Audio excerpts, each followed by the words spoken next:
살아가기 힘들어요? 안 힘들어요? 힘들죠.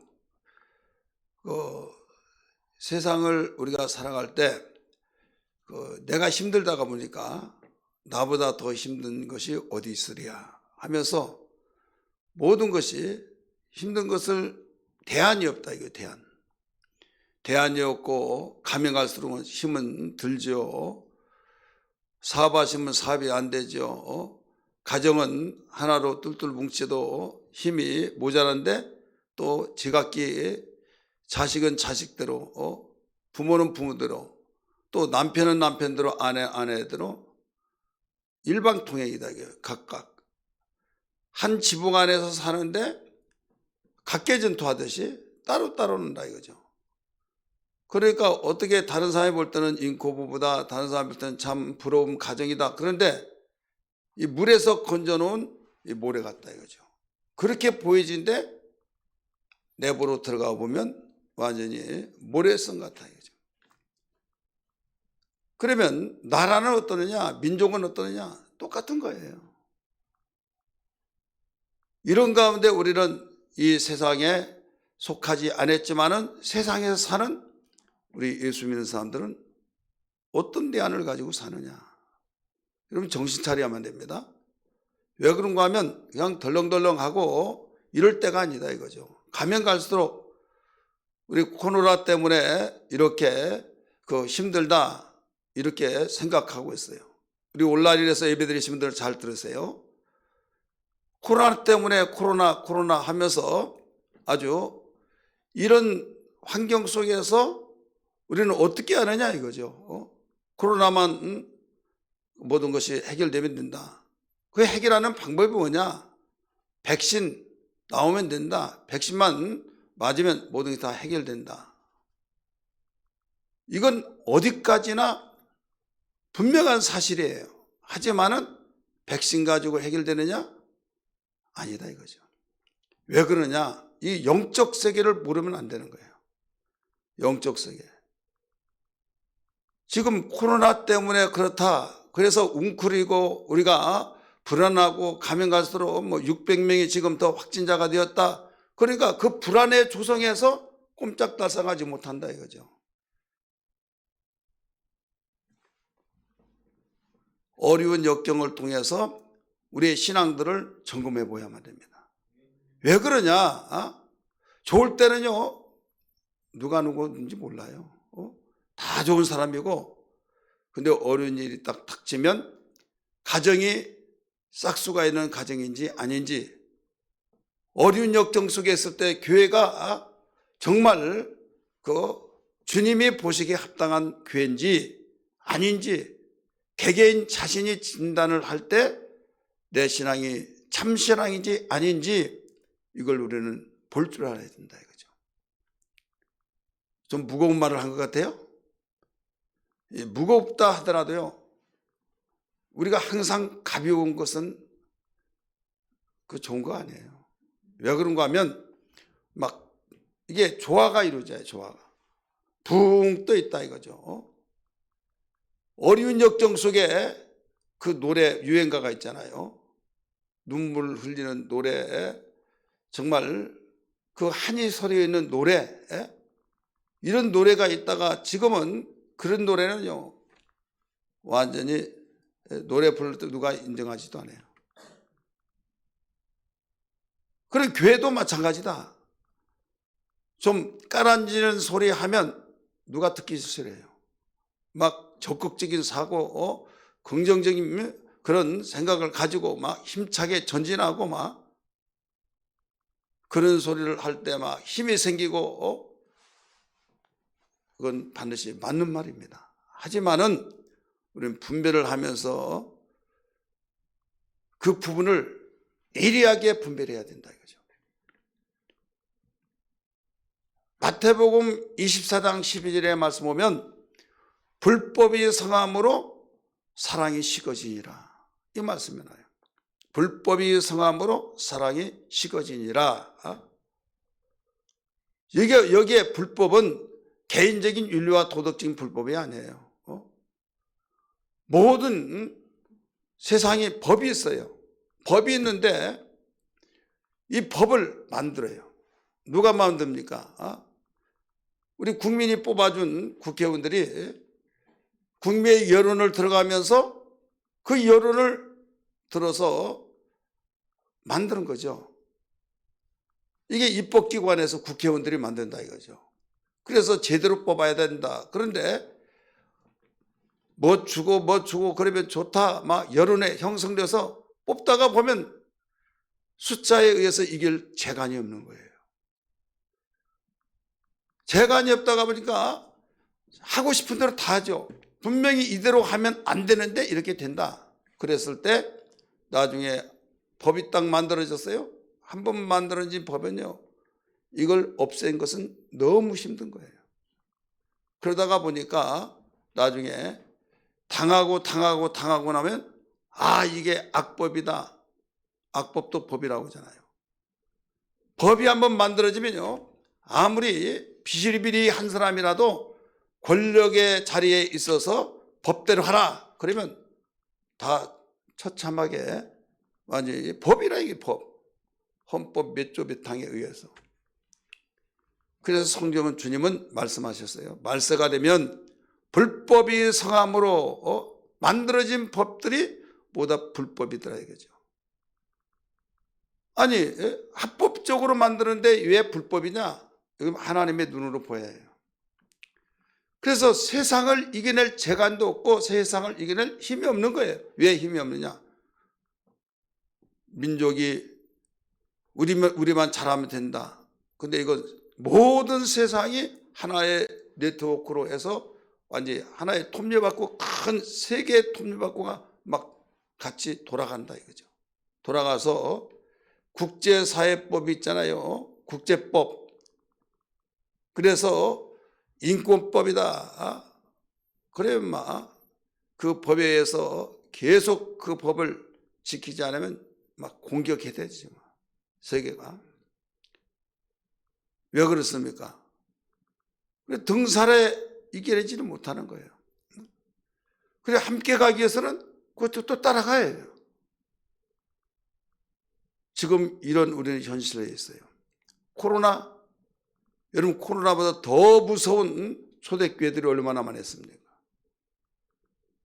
막 보는 데서 사자의 밥으로 던져줘 버리고 더 나가서 이 목을 도끼로 막 대리석에 넣고 잘라서 그냥 팔딱팔딱 뛰어서 노마의 바울의 순교제가 있는데요. 거기는 이 머리가 잘랐을 때 그냥 그 머리가 뛰었다 이거죠. 그래서 거기에 샘이 터졌다. 그래서 지금도 그런 순교지가 있어요. 그런 모든 과정들이 다 겪어지면서 기독교가 세계적으로 퍼져나갔고 여기까지 왔어요. 믿으시길 바랍니다. 순교자들의 피가 얼마나 많이 흘려졌습니까? 근데 지금은 그의 피의 호소를 통해서 계속 잘 내려오다가 이 문명의 맛을 알고 그 물질의 이 풍요와 그 맛을 알다가 보니까 그늘에서 자란대. 그늘에서 자라서 돈을 많이 벌어가지고 쌓아놓고 일을 하지 않고 빼다 쓰다 보면 언젠가 바닥이 나듯이 순교자의 피를 통해서 흘려졌던 그 피의 호소를 통해서 하나님께서 높이 위상을 드높여주고 한국교회를 붕식해주고 그렇게 하는 가운데 잘 왔다 이거죠. 왔는데 여기에서 교회들이 힘이 없어요. 왜 힘이 없느냐? 힘이 없는 이유는 로마서 12장 1절 2절에서 잘 가르쳐줬잖아요. 잘 가르쳐준 것이 뭐냐면 영적 예배를 모른다 이거죠. 따라서 영적 예배를 모른다.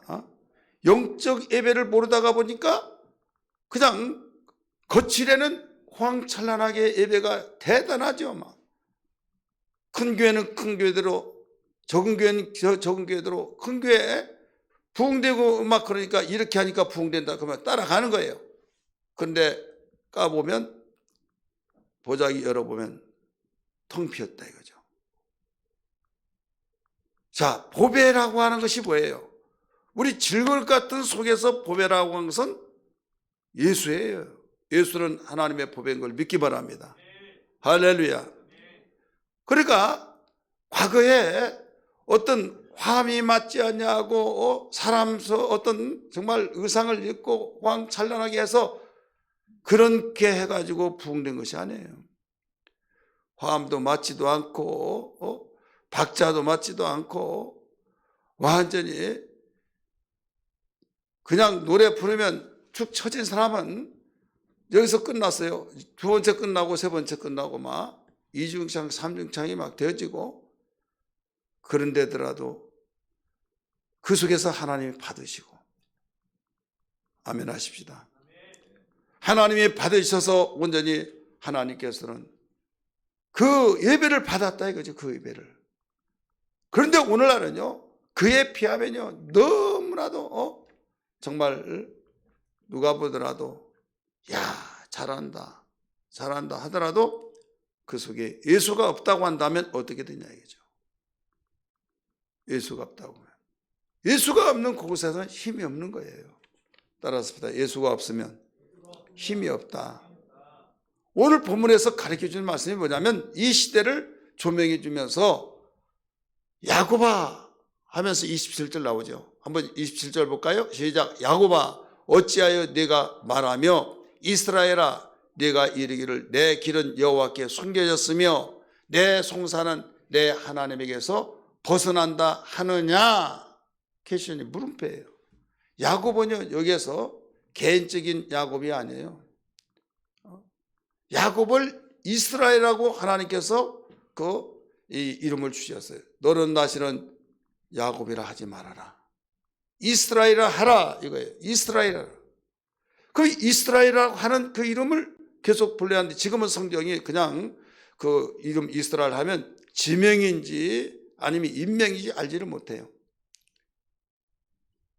어떤 성경, 그 과거의 성경은요, 두 줄을 쳐주면 이것은 지명, 한 줄을 쳐놓으면 인명이었어요.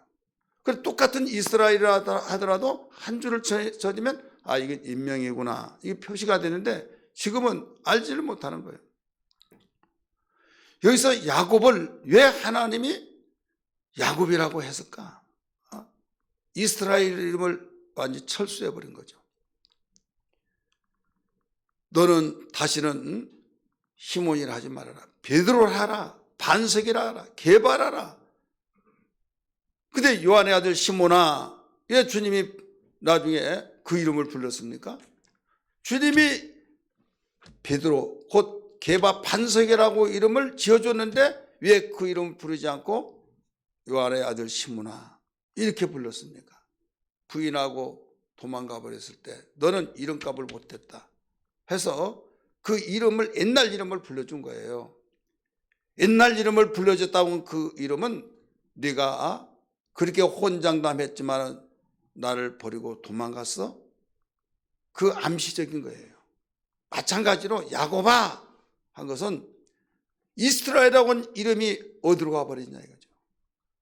형이 400명의 가신을 데리고 훈련을 시키면서 죽이겠다고 했던 그 가운데서도 하나님 살려주세요, 하나님께서 도와주지 않으면 살 길이 없습니다 하면서 몸부림치면서 밤새도록 기도했을 때 천사가 와서 여기에 환도뼈를 막 쳐버리잖아요. 놓아라. 그러면서 나 빨리 올라가야 된다 이거죠. 당신 나에게 축복하지 않으면 나는 놓을 수가 없습니다 했을 때 시간은 없죠. 붙잡고 있죠. 그래 네 이름이 도대체 뭐냐? 야곱입니다. 야곱이라 하지 말고 이스라엘이라 하라 하면서 이제 그 이름을 주고 날 때 이제 하늘로 올라갔죠. 놓아줬다. 하나님과 겨루어 이겼다. 여러분, 하나님과 이긴 자가 누가 있습니까? 하나님은 전지전능하신 분이라는 걸 믿으시길 바랍니다. 하나님보다 더 힘이 있는 사람이 누가 있느냐 이거죠. 그럼에도 불구하고 네가 하나님과 겨루어 이겼다. 이것은 뭐냐면 끈질기다, 지독하다. 왜? 하나님이 나에게 축복하지 않으면 나는 놓을 수 없습니다. 살려주세요, 도와주세요 하나님을 의지하는 힘, 앙망하는 힘. 그랬을 때 이스라엘의 이름, 눈에 보이지도 않습니다. 이름 하나 바꿔준 거예요. 이름 하나 바꿔줬지만은 그 힘이 어디에 갔느냐? 야곱이 기도했던 그 힘이 그렇게 분노에 의해서 20년 동안 분노가 해결되지 않아서 죽이려고 했던 그 예서가 나중에 야곱이 갔을 때 서로 부둥켜 안고 바로 울었던 그 사건이 그냥 되느냐 이거예요. 어떤 무엇으로도 해결할 수 없지만은 바로 하나님께서 주신 그 힘을 통해서 용서할 수 있는 힘, 그 마음을 용서케 하는 그 마음을 불러일으켰던 힘이 어디에서 나왔냐? 하나님이 야곱의 기도를 통해서 역사하신 걸 믿기 바랍니다. 이 힘을 어디에서 얻느냐 이거죠. 권력으로 얻습니까? 재간으로 얻습니까? 어떤 무력으로 해결할 수 있습니까? 해결할 수가 없는 거예요. 오늘날 우리 기독교에서는 이 힘이 필요하다는 걸 믿기 바랍니다. 내 자신이 이 힘이 필요하다는 걸 믿으시길 바랍니다. 그런데 교회마다 정말로 이 힘이 지금 계속적으로 무너져 내리고 있다 이거죠. 우리 관교는 그렇지 않느냐? 우리도 한번 점검해야 된다 이거죠. 너희는 세대를 본받지 말고 했잖아요. 지금 세대라고 한 것이 지금 그렇게 흘러가고 있는 거예요. 그냥 우리는 영적의 눈이 보이지 않으니까 뭘 보입니까? 이 환경만 보이고 가시적인만 보이고 그런 거 보이다가 보니까 소망이 없는 거예요. 대책이 없는 거예요. 해결책이 없다가 보니까 이놈의 세상하고 극단적인 자세를 취해서 왜라 모르겠다 막 신경질 나죠. 뭔가 사람이 할 수 있다, 하면 된다, 뭔가 기대감이 있으면요 인내가 돼요. 기대감이 있으면. 기대도 없고 소망이 없다고 하는 것은 완전히 절망이 되잖아요. 여러분 믿음으로 구원받는 걸 믿습니까? 믿으시면 아멘 하십시다. 그러나 소망으로 구원을 얻었으면 나오잖아요. 소망으로. 소망으로 어떻게 구원을 받습니까? 믿음으로 받지. 그러나 그 의미를 알아야만 됩니다. 믿음은 무엇을 만들어내냐? 소망을 얻게 만드는 거예요. 할렐루야. 우리 기독교가 뭐 때문에 그 세상, 어떻게 세상을 이깁니까? 법을 어떻게 이깁니까? 죽인다 하더라도 목을 내놓고 이겼던 초대교회. 우리 한국의 기독교 복음이 들어왔을 때 목이 덜컹덜컹 끊어졌고 천주교가 순교자가 얼마나 많았습니까? 이 모든 것들이 소망 때문에 그렇다는 걸 믿기 바랍니다. 할렐루야. 소망. 이 땅의 소망이 아니라 하늘의 소망. 하늘의 소망이 있다가 보니까 죽음을 무사하지 않고 히브리서 11장 말씀 보니까 나무 껍질 벗기듯이 사람의 가죽을 벗기고 톱으로 썰고, 여러분 나무를 톱으로 썰지 인간을 톱으로 씁니까? 도끼로 나무를 쳐서 쓰러뜨리고 자르고 막 도끼로 막 그 목을 쳐서 죽이고, 사람으로 보지 않고 이런 무시무시한 이런 시대가 있었다 이거죠. 그런데 그걸 감당했다 이거죠. 감당이 어떻게 막아냅니까? 죽으면 죽으리라 감당했다 이거죠. 그래서 가로해 놓고 성경은 뭐라고 했습니까? 세상 사람이 감당치 못할 자다라고 가르쳐 줬잖아요. 따라서 봅시다. 세상 사람이 감당치 못할 자로다. 어떻게 감당이냐? 다른 사람은 죽인다 그러면 벌벌벌 떠는데, 죽인다 하더라도 가죽을 벗겨서 보여주더라도 톱으로 썰더라도 보여주더라도 오히려 여자들이 심장이 약하잖아요. 근데 여자들이 그걸 보고 막 하는 것이 아니라 오히려 살려줄 테니까 하더라도 그걸 원하지 않고 더 좋은 부활을 얻기 위해서 오히려 구태여 살려고 하지 않았다. 성경은 그렇게 나오잖아요. 그냥 긴가민가 많이 듣더라도 안 보니까 그냥 눈만 검어가신 것 같은데 성경 한번 봅시다. 히브리서 11장 읽습니다. 38절 시작. 이런 사람은 세상에 감당치 못하느니라. 우리 37절부터 한번 읽어보세요. 시작. 돌로 치는 것과 톱으로 겨는 것과 시험과 칼로 죽임을 당하고 양과 염소의 가죽을 입고 유리하여 궁핍과 환난과 학대를 받았으니 가로해놓고 이런 사람은 세상이 감당하지 못하느니라. 그들이 광야와 산과 동굴과 토굴에 유리하였느니라. 지금도 가바도키아 터키에 가보면 순교 그 초대교회 성도들이 그리 들어가서 사는 흔적들이 있잖아요. 역사가 증명하고 있는 거예요. 그때 예수 믿는 것과 지금 예수 믿는 신앙의 대상은 똑같아요. 그들의 인격도 똑같고 우리도 똑같아요. 그들은 그렇게 믿는데 우리는 왜 이렇게 못 믿냐? 세상의 역사의 흐름을 보면요, 어렵고 힘들 때는요, 하나님에 대한 것이 부유하고 물질은 부족하더라도 하나님에 대한 부유가 있었다 이거죠. 하나님께 부유가 있으니까 하늘의 소망이 뜨거워진 거예요. 어리석은 부자에 대해서 주님이 말씀하셨잖아요. 어리석은 부자를 향해서 어리석도다 하면서 오늘 밤에 내가 네 영혼을 도로 찾을 때 네가 그렇게 의지하고 살아가려고 했던 그것이 누구의 것이 되냐. 그러면서 이와 같이 하나님께 대한 부여가 부여치 못한 자가 이와 같으니라. 기억하시면 아멘 하시기 바랍니다.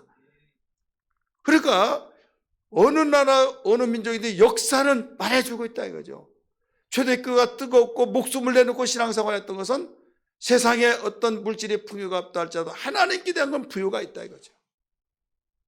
오늘날도 마찬가지고 우리 민족도 보릿고개 전쟁이 일어나는 그 상황 속에서도 주님을 잊지 않냐고 하나님께 대한 부여는 있었지만은 물질이 부족하지 못했을 때, 풍요롭지 못했을 때 그 하나님의 부여가 세상을 이겼던 것을 믿기 바랍니다. 근데 어디에서 문제가 왔느냐? 88 올림픽 끝나고 난 뒤부터 이제 서서히 서막을 이제 내려오면서 물질의 풍요의 맛을 들어버렸다. 맛을 들다 보니까 하나님께서 못 산다 하는 것이 아니라 이제는 돈 없으면 못 산다. 여러분 중세시대 기독교가 그렇게 힘차게 나가다가 어디에서 무너졌습니까? 물질의 그 풍요 산업혁명이 일어났을 때 느레상서 그 사건 속에서 그때부터 기독교가 변증을 못한 거예요. 기독교의 변증학. 다시 말해서 돈 하나님 없으면 못 산다 그래서 막 하나님 의지하고 그러다가 나중에 산업혁명이 일어나면서 돈이 나오니까 이제 그 돈으로서 모든 걸 다 하잖아요. 야 하나님 없더라도 돈 있으면 산다. 그래서 막 어마어마하게 시간은 모자라죠. 생산은 많이 해내야죠. 하나님께서 일주를 그 7일로 정하는데 그것까지 바꿔가지고 열흘 동안 왜 이 사업하는 사람들의 말을 들어줘서 이게 쉬는 시간이 너무 아까운 거예요. 일주일이 금방도 나온 거예요. 그래서 정부의 이야기에서 열흘을 한 주간으로 하자. 그러니까 하루를 더 벌기 위해서 그렇게 했습니다. 그랬더니 결과적으로 어떻게 됐습니까?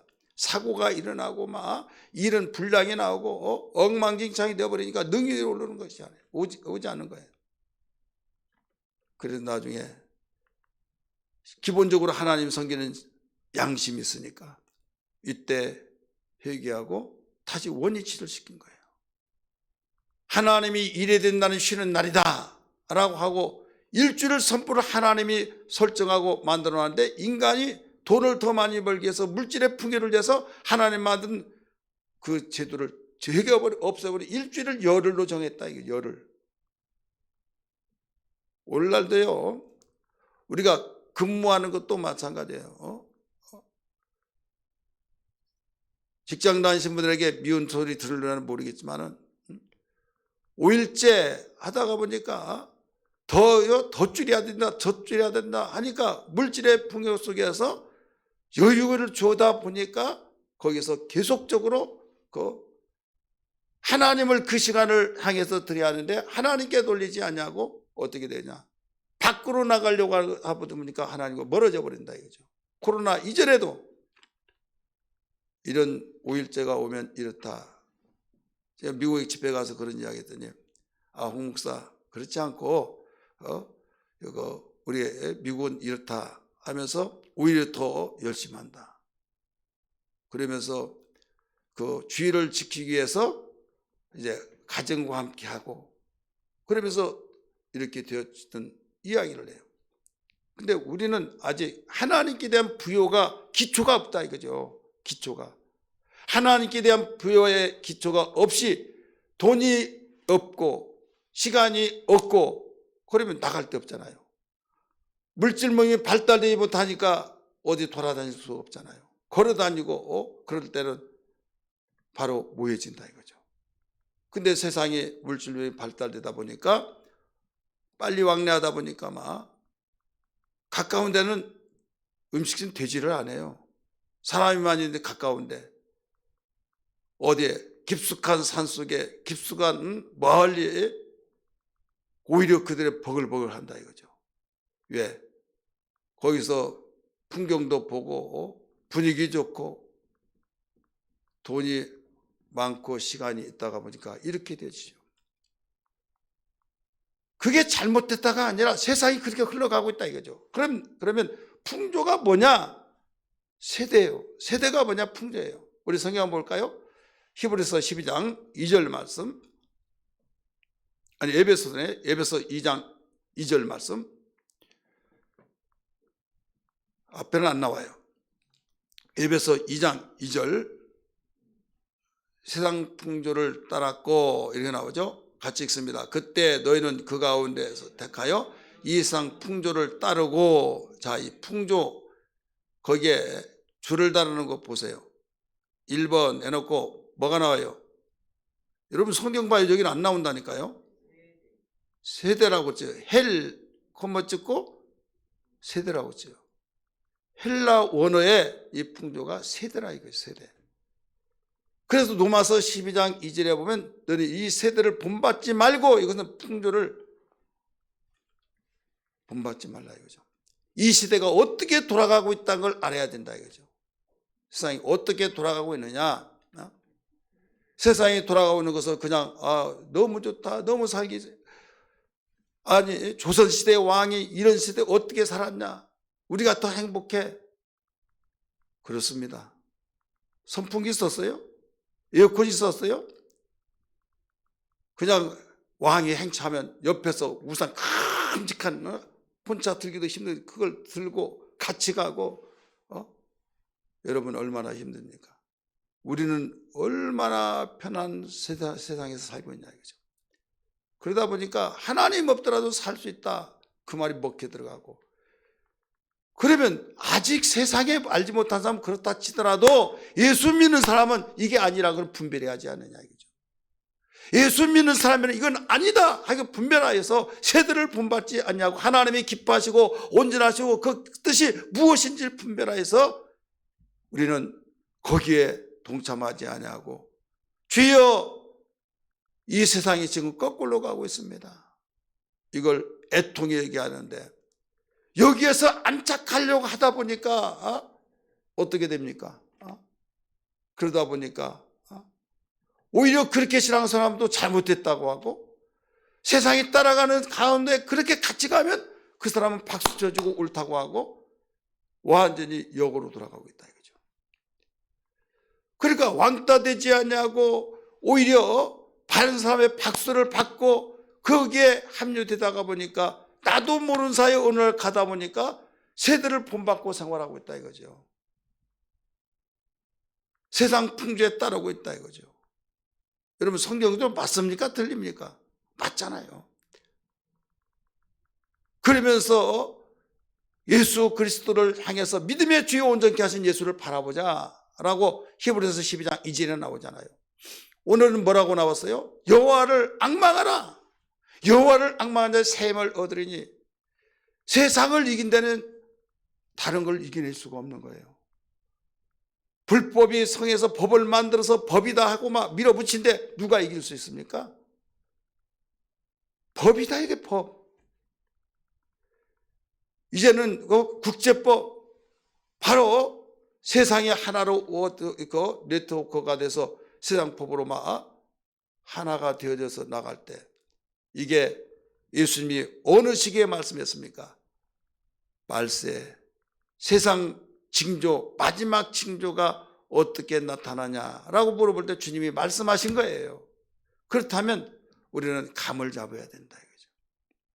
무슨 감을 잡아야겠습니까? 풍선을 불다 보면 작게 불 계속 불니까 막 한없이 늘어나가니까 더 좋고 내가 더 크게 하다가 뻥 터져버릴 때가 있듯이, 야 너무 좋아 너무 좋아 하다가 여러분 어느 날 순간에 주님 오시면 그건 끝나는 거예요. 교회마다 재림의 설교가 있어요 없어요? 없어졌잖아요. 재림의 설교가 없다 보니까 지상낙원을 이고 여기가 쫓사오니 초막새를 짓겠다고 하는 그런 소리, 주님이 그걸 듣고 하나님께서 야 그래라, 주님 소리 들어 하나는 주를 위해서, 하나는 모세를 위하여, 하나는 일야를 위해서 짓겠나이다 라고 했을 때, 여기에서 주님을 위해서 짓겠다고 하니까 좋아라고 한 줄 알았는데 뒤에 모세를 위하여 일야를 위하여 기념관을 짓겠다는 거죠. 순간에 다 없애버리고 보이지 않게 하시고, 이는 제 말을 들으라 하면서 내 사랑하는 아들이요 내 기뻐하는 자라 하면서 양쪽에 예수님과 소근소근 이야기하는 그 모든 모습이 사라져버리고 주님 혼자만 남았더라 이거죠. 믿으시길 바랍니다. 이건 무엇을 의미하고 있습니까? 아무리 사이드에서 주님과 함께 이야기했더라도 중심이 누구냐는 것을 알려주고 있는 거예요. 믿습니까? 신앙생활에서 주체가 누구냐 이거예요. 우리의 신앙의 주체는 예수란 걸 믿기 바랍니다. 복음에는 아무것도 남지 않는다 이거죠. 복음의 주가 예수 그리스도, 그래서 믿음의 주요 온전케 하신 예수를 바라보자 이거예요. 우리가 신앙생활에서 시간을 들여 물질을 들여 달란트를 들여 주님의 없는 길을 받들어 섬기고 그러다가 여러분 우리가 주님 앞에 잘했다 칭찬받고 이런 그 시간이 되어야 할 텐데, 나는을 모른다 어찌하여 모른다고 하십니까? 내가 이원교회에서 이렇게 섬겼고 이렇게 섬겼습니다 하는데 불법을 행하는 자들아 라고 한다면 어떻게 되겠느냐 이거죠. 불법을 행하는 자들아. 가나 혼인잔치 언약 그 영화 그 보면요 그 실감 납니다. 얼마나 실감 나지. 여러분 꼭 한번 봤으면 좋을 것 같아요. 다른 영화보다 싸요. 근데 기독교 영화는 대부분 안 봅니다. 왜 안 보느냐? 재미도 없다 이랬다 저랬다. 제가 나름대로 성경을 안다고 자부하고 있는데요, 거기에서 그 이해를 완전하게 소화하는 것은 그 영화 속에서 발견했던 거예요. 왜 그러냐? 들림받는 것을 아무리 이야기해 주더라도 몰라요. 예수님이 열천의 비유 속에서 가르쳐 준 것도 있잖아요. 대부분 가나온인 잔치 그럼 뭔만 생각나요? 물로 포도주 만들었다 그 생각나잖아요. 그것은 거기에서 그게 핵심이 아니에요. 영화에서는 재림에 대한 것을 가르쳐주고 또 예수님이 오실 때 들림받는 그 사건을 가르쳐주고 그 영화 한 편에서 모든 게 다 해결되는 거예요. 문 닫힌 것도 해결돼주고 가나 혼인잔치의 그 당시에 그 결혼 문화를 주님은 그대로 그 말씀하셔서 설명해 준 거예요. 우리 문화하고 굉장히 유사점이 많아요. 그 가마를 탔다 이것은 들림받는 것을 이야기하고, 이게 성경학자들이 그 가나의 혼인잔치 모든 고고하게 해서 발굴해서 그 문화를 다 설명하면서 영화가 진행돼요. 그래서 기독교 그 방송에서는 양주지부에서 그 어떤 교회든지 20명 미만 돼도 되는데 20명 하면 교회별로 해서 우리 20명 모여졌습니다. 그러면 영화관에 연락해 가지고 그 영화를 상영할 수 있도록 그렇게 해주겠다 이렇게까지도 이야기하고 있어요. 왜 그런가 하면 어디 갔더니 인터넷에 나왔는데 상영 안 한다고 해가지고 그냥 오고, 그러니까 굉장히 그 많은 사람들이 보시는 사람이 없으니까 이런 그냥 열지를 않고 막 그런가 봐요. 어떤 사람은 갔더니 세 명이 있더란 거죠. 오래 가겠어요? 안 가잖아요. 기독교인들이 가서 그런 영화를 보고 그랬을 때 거기에서 얻어진 것이 정말 깨어있는 이런 신앙 가지면 얼마나 좋겠냐 이거죠. 근데 또 전부터 하려고 계속 하다가 미뤄진 거예요. 코로나 좀 완화되었으면 그때 하겠다. 근데 딱 발표하고 난데 또 격상이 되고 그러다 보니까 아주 그것도 역사가 있더라고요. 뭐 또 역사요? 그런 사건도 시기가 또 그렇게 역사되고 있어요. 그래 누가 가려고 하겠어요? 그럼 가서 봤더니 거기에 얼마나 그 거리 간격은 자동적으로 할 수밖에 없어요. 설명했지만은 더 나가서 거기에 모든 방역 철저히 하죠. 마스크 다 쓰죠. 이 모든 것들이 그래서 그 안전에 대한 것도 설명도 해줘도 되겠구나라고 설명을 여러분들에게 말씀을 드리는 겁니다. 자, 오늘 우리는 세상의 힘을 누가 이기냐 이거죠. 아무도 이길 자가 없어요. 따라합시다. 아무도 이길 자가 없다. 아무도 이길 자 없는데 어떻게 우리가 그 이기냐. 세상을 이기는 힘, 오늘 제목이에요. 따라합시다. 세상을 이기는 힘. 힘의 논리는요, 아무리 싸움을 잘해도 내가 그보다 더 싸우면 이기면 되는 거예요. 따라서 이기면 된다. 아무리 코로나가 많이 있더라도 이기면 되는 거예요. 근데 이기지를 못하니까 문제가 생긴 거예요. 이기면 되는데.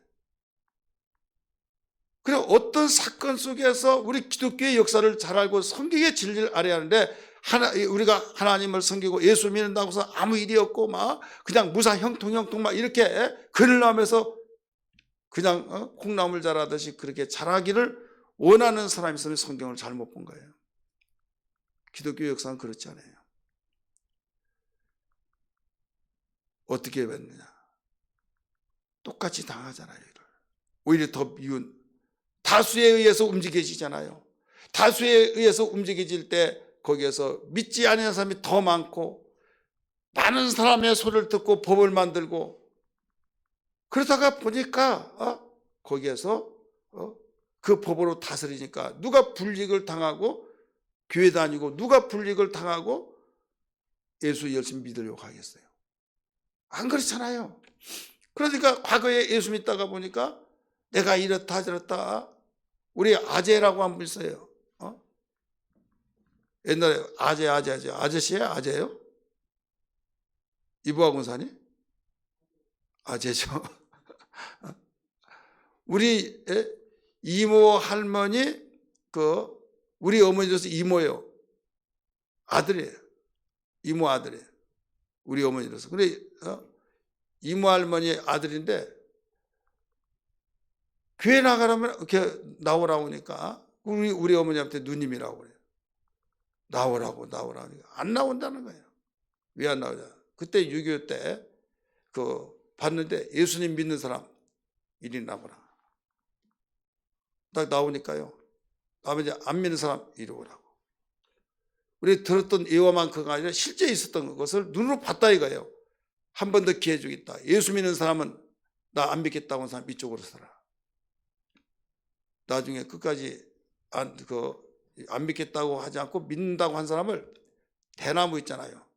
대나무 죽창으로 막 빼쪽에 가지고 배를 팍 찔러서 완전히 여기서 마창나고 그 다음에 막 칼로 목을 쳐 죽이고 또 총으로 쏘아 죽이고 그걸 봤다 이거죠. 그러니까 교회 앞으로 또 전쟁이 일어나면 이런 일이 있으면 나 그래서 안 믿겠다. 그걸 보고 너무나 무시무시해서 자기는 절대 예수 안 믿겠다. 그래가지고 죽을 때까지도 안 믿었어요. 여러분, 예수를 믿는다고 해서 아무 어려운 일이 없고 예수님 믿는다고 해서 안 믿는다고 해서 문제가 일어나고 안 믿는 막 혼란되네. 예수를 잘 믿는다고 해서 아무 문제가 일어나지 않고 안 믿는다고 해서 문제가 일어나고, 이것은 상황적으로 그렇지 않아요. 악인이나 석인이나 똑같이 해와 달을 주시고 비를 주시고 공기도 주시고 그랬어요. 근데 문제는 뭐냐면 예수를 믿는 사람은 그런 일이 일어날 때도 그걸 이겨야 되는데 어떻게 이기냐? 바로 하나님이 내 편이 되신 사람이 이깁니다. 할렐루야.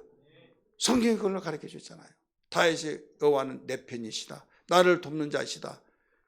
죽을 것 같고 쓰러질 것 같고 망할 것 같은데 하나님이 내 편이 되시니까, 일을 하시니까 거기서 결국은 승리자가 되더라 이거죠. 이기는 자가 되더라 이거죠. 이게 믿음의 선진들이 다 그걸 보여줬잖아요. 그래서 우리는 이 시대는 그 시대하고 다르냐? 똑같은 거예요. 세상 사람 살아가는 것이 다 똑같은데 이기는 것은 우리 하나님의 힘이 필요한 걸 믿기 바랍니다. 하나님이 내 편이 되신 것이 있어야 될 줄 믿습니다. 그러려면 우리는 어떻게 하느냐? 바로 예배를 성공시키는 거예요. 따라합시다. 예배를 성공시켜야 된다. 예배의 대상은 누굽니까? 하나님이에요. 영과 진리로 예배하라. 하나님께 예배할지니라. 어떻게? 영과 진리로. 하나님이 이들을 찾으신다. 그래, 예배를 드릴 때 정말로 귀중하게 여기고 생명같이 여기고 우리는 하나님이 받으시고 하나님이 찾으시는 예배자가 되어야 될 줄 믿습니다. 그래서 이 예배를 영적 예배라 로마서 12장 1절에서 가르쳐주고 있잖아요. 영적 예배. 영적 예배가 뭡니까? 하나님이 영이시기 때문에 보이지 않지만은 보이는 분과 같이 내가 정말 그분을 만나 뵙고 그분을 의지하고 그분을 바라보고 그분과 하나가 되어져서 하나님께 살아계신 그분께 드려지는 예배, 만남의 예배, 정말 그분의 사랑을 받는 예배, 이런 예배가 돼야 된다 이 말입니다. 그런데 해쳐버리고 그냥 왔다 갔다 하면서 정말 생각은 다른 데 있고 예배에 참석하 듣지를 못하는 거예요. 예배를 참석하더라도 생각은 다른 데 있는 거예요. 이모저모 그럴 때 하나님 볼 때 얼마나 가증스럽게 보이겠느냐 이게요. 하나님 보실 때 얼마나 정말로 가슴 아프지 않겠느냐 이거죠. 오늘 우리는 이런 예배에서 벗어나서 정말로 목숨을 다하여 온 마음을 다하여 힘을 다하여 뜻을 다하여 우리가 주님께 사랑하는 주님이 찾으신 예배자가 되어야 될 줄 믿습니다. 사람은 외모를 보지만은 우리 주님은 무엇을 보십니까?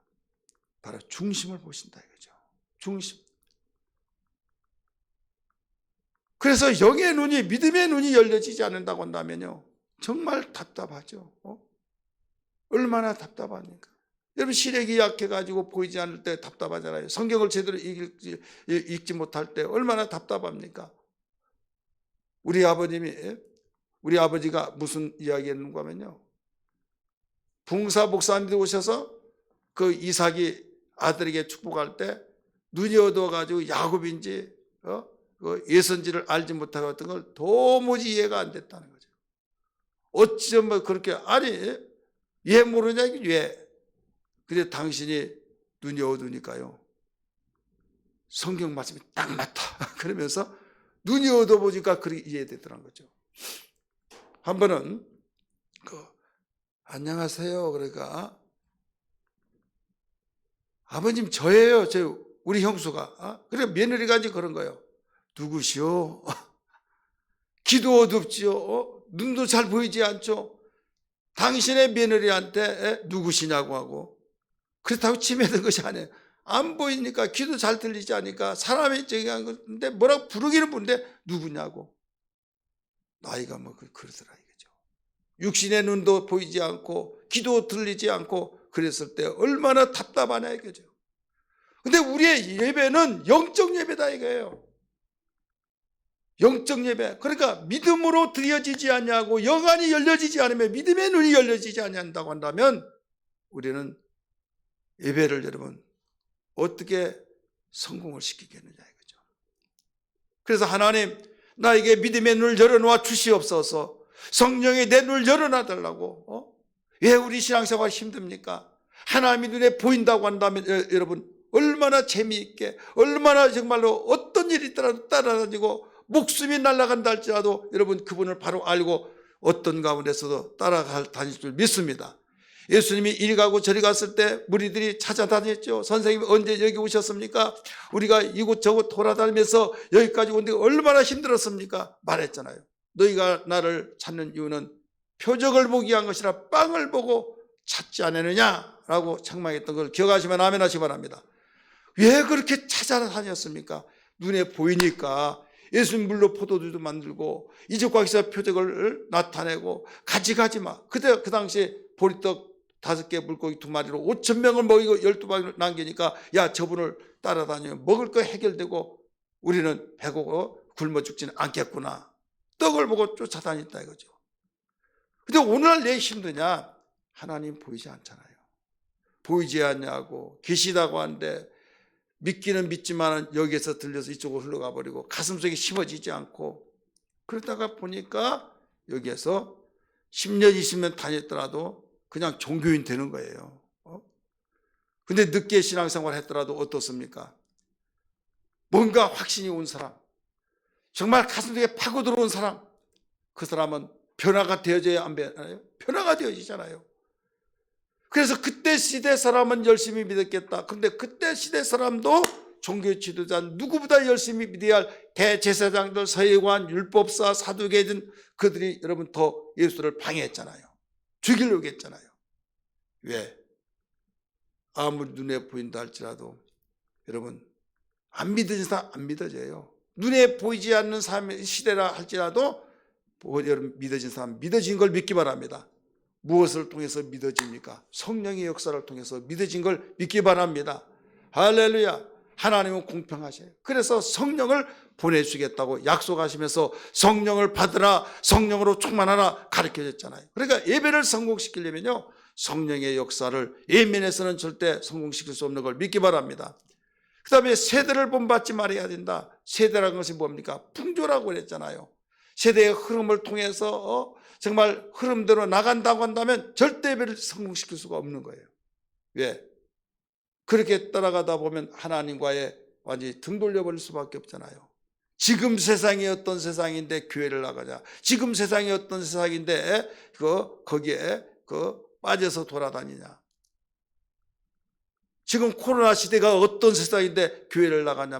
그러잖아요. 세대의 풍조를 통해서 그러는 거예요. 그러면 우리는 어떻게 합니까? 그러다가 보니까 내가 예배를 성공시킬 수가 없는 거예요. 사랑하는 성도들이여, 오늘 우리는 무엇보다도 신앙생활에서 정신 바짝 차려야만 됩니다. 내일일지 모레일지 아무도 몰라요. 노아 시대와 같다. 바로 노아 시대와 같다. 노새 때와 같다. 그날과 그 시를 알지 못한다. 그러면서 우리는 깨어있을 것을 주님이 당부하시면서 가르쳐준 그 말씀을 따라서 지금 이 시간에도 우리는 깨어있기 위해서 여기에 나온 줄 믿습니다.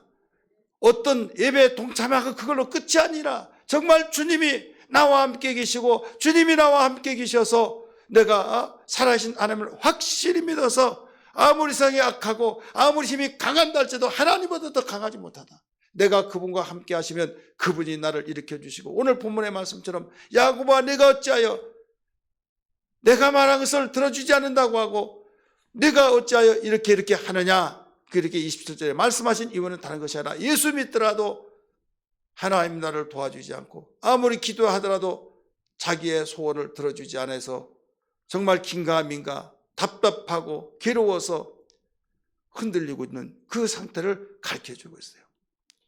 네가 믿는 하나님을 어찌하여 알지 못하느냐. 전능하고 전지하신 하나님, 땅끝까지 창조하신 하나님은 영원하신 하나님은 피곤치 않고 곤비치 않는다. 네가 생각한 대로 네가 피곤하니까 나까지 그렇게 생각하느냐. 이거예요.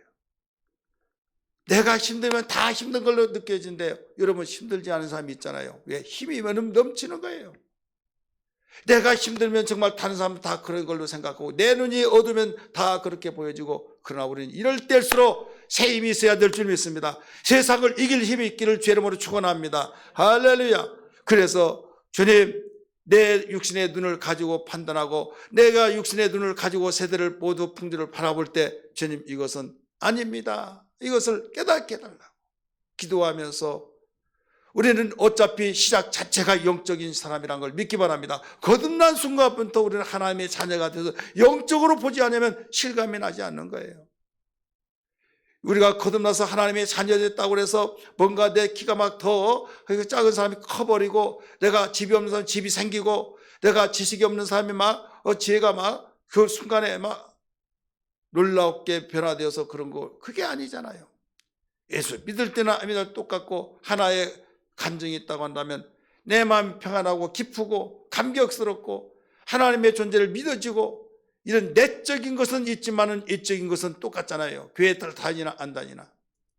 그래 점점점 자라면서 생각이 더 변화가 되어지고 나의 행동이 바뀌어지면서 그래서 그리스도의 분량까지 장성하라. 할렐루야. 신앙은 성장해 나가는 거예요. 성장해 나가면서 어느 날 순간부터 세상이 무섭지 않냐고, 환경이 두렵지 않냐고, 어려운 악조건 속에서도 정말로 강하고 담대해지면서 이제는 무서울 것이 하나 없더라 이거죠. 왜? 하나님의 힘이 나에게 주어졌고 그 힘으로 다스려 지배하고 뚫어가고 풀어가고 열어갈 수 있기 때문에 우리는 강하고 담대해지면서 안 될 것 같지만 되어지고 또 우리는 망할 것 같으나 망하지 아니하고 없는 것 같으나 있는 자가 되어지면서 간증거리가 많아진 걸 믿기 바랍니다. 이게 어디에서 나오느냐? 하나님의 힘을 통해서 이루어진 걸 믿기 바랍니다. 그래서 어떤 가운데서 주여 나에게 힘을 주시옵소서 고백해야 될 줄 믿습니다. 시편 기자가 가장 힘들고 어려웠던 것이 뭐냐면 먹을 거 입을 거 마실 것이 없어서가 아니라 하나님과의 관계가 소홀해져서 절망이 되어졌을 때 그가 불안하고 절망이 되다 보니까 모든 것이 억눌려져서 정말 기쁨도 없고 모든 것이 힘들어졌다 이거죠. 그래서 그가 뭐라고 했습니까? 하나님이여 사슴이 목이 가라듯이 정말 내가 하나님을 향해서 갈급함이 있나이다. 내 영혼아 어찌하여 불안하고 낙심하느냐. 내 영혼아 어찌하여 불안하고 낙심하느냐 하면서 시편 42편 5절 43편 5절의 말씀이니까 하나님께 소망을 두라 하면서 자기가 자기의 영혼을 향해서 호소하고 기도하는 것을 하나님께 기도한 걸 받지 않습니까? 따라서 합시다. 내 영혼이 하나님께 소망을 두라. 내 영혼아 불안하고 낙심하지 말라는 거예요. 그리고 우리는 이런 영적인 우리 고백이 있어야 할 텐데 모든 걸 해부해서 본다고 한다면 내 후에 있는 진단을 한번 해본다고 한다면 어떤 상태냐 이것을 한번 비춰보면서 애통해야 될 줄 믿습니다. 따라서 합시다. 애통해야 된다. 어떤 문제에서 애통해야 하느냐. 내가 일당 얼마 못 벌어서 내가 정말로 사기꾼에게 그 몇십만 원 아니면 몇백만 원 그럴 때 정말 애통하고 잠이 오지 않고 정말 분이 나가지고 병이 생겨버리고 그런 건 있지만은 내 신앙이 완전히 타락되어지고 내 신앙이 완전히 망가지고 내 신앙이 곤두박질 되더라도 평안하다고 한다면 이건 믿는 자가 아니다 이거죠. 기도할 줄도 모르고 그냥 퍽 퍼져버린다고 한다면 이건 우리는 절망 좌절 속에서 포기해버린 사람과 똑같습니다.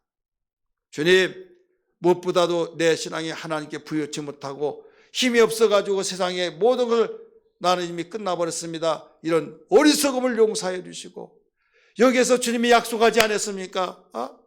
내가 믿는 하나님은 피곤치 않고 곤비치 않고 오히려 장정이라도 넘어지고 자빠지지만은 소년이 곤비하고 어린아이가 얼마나 곤비합니까? 얼마나 그 곤비하고 피곤하겠느냐 이거죠. 아니잖아요. 야, 네 나이가 뭔데 나는 너 많을 때 어떻게 된 줄 아느냐 막 펄펄 날아다닌다 그러잖아요. 그런데 지금은 어린아이들 어떤 시대입니까? 아유 피곤해. 야 네가 왜 피곤하냐? 피곤해요 목사님. 하루가 이렇게 빨리 가는지 모르겠어요. 너무 바빠요. 여러분 이 시대가 됐다니까요. 너무 피곤하다. 너무 힘들다.